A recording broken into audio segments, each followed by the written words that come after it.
कभी आपने सोचा है कि जब टीम इंडिया एक ओवरसीज टूर पे जाती है तो बीसीसीआई के खर्चे का बिल कितना होता होगा? जा पूछ क्या। टीवी पे तो हम सिर्फ रन्स, विकेट्स और रिकॉर्ड्स देखते हैं, लेकिन बैकस्टेज पे एक पूरा फाइनेंशियल सेटअप होता है जो शायद कम लोगों को पता होता है। So today in this video, let's talk about how much does the BCCI spend for one overseas tour. And to be honest, once you hear the bill amount, you will be shocked as well.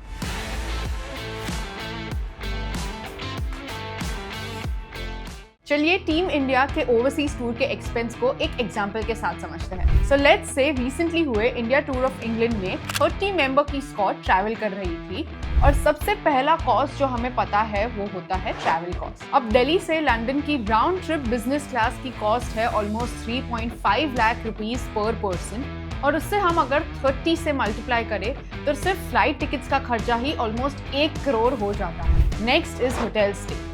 जब इतना बड़ा contingent travel करता है तो BCCI generally 5 star hotels की standard रखती है।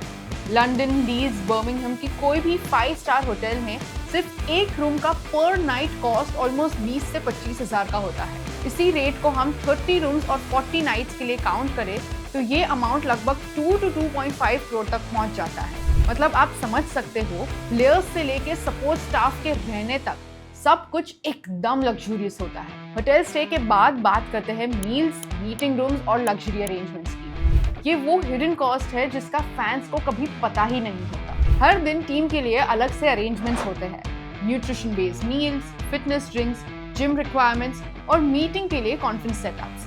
इन सब का कॉस्ट ऑलमोस्ट 4.5 करोड़ तक पहुंच जाता है। इसके अलावा प्लेयर्स को हर दिन डेली अलाउंस भी मिलता है। अगर हम रिपोर्ट्स की माने तो ओवरसीज टूर पे हर प्लेयर को 20 to 25,000 rupees per day allowance दिया जाता है। इस हिसाब से 30 मेंबर्स की स्क्वाड और पूरा टूर कैलकुलेट करे तो BCCI spends almost 3 crore rupees in these allowances.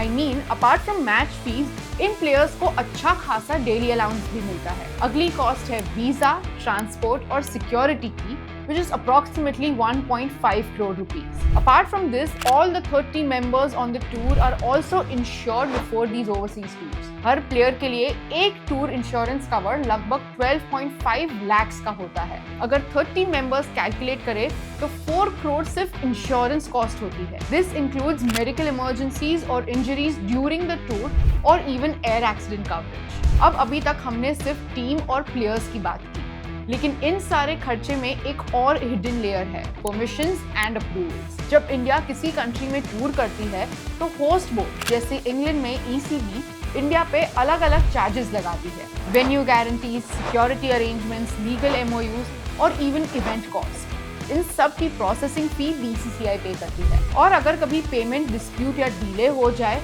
तो टेम्पररी एक्स्ट्रा कॉस्ट भी बीसीसीआई के बिल में ऐड हो जाते हैं। अगर आप इन सारे एक्सपेंसेस को जोड़ो, BCCI spends almost 10 to 15 crore rupees to send the Indian team on a full overseas tour. और हाँ, ये कॉस्ट हर टूर के हिसाब से अलग होता है। इंग्लैंड और ऑस्ट्रेलिया जैसे टूर्स लंबे होते हैं, इसलिए खर्चा भी नेचुरली ज्यादा होता है। ऊपर से आईसीसी इवेंट्स में तो और भी ज्यादा पैसा लगता है, क्योंकि उस वक्त सिर्फ प्लेयर्स नहीं बल्कि बीसीसीआई के ऑफिशियल्स भी ट्रैवल करते हैं और उनका खर्चा भी बीसीसीआई को ही बेयर करना होता है। आने वाले एशिया कप में इंडियन टीम 4 हफ्तों के लिए यूएई टूर करेगी। And all of these costs mentioned above will be borne by BCCI and this could be anywhere around 20 crores. तो अगली बार जब एशिया कप में आप कैप्टन सूर्य कुमार यादव को टॉस के वक्त ग्राउंड पे देखोगे तो remember that BCCI would have spent crores of rupees even to reach this particular point. I hope you liked this video and do let us know if you would like to cover more such topics.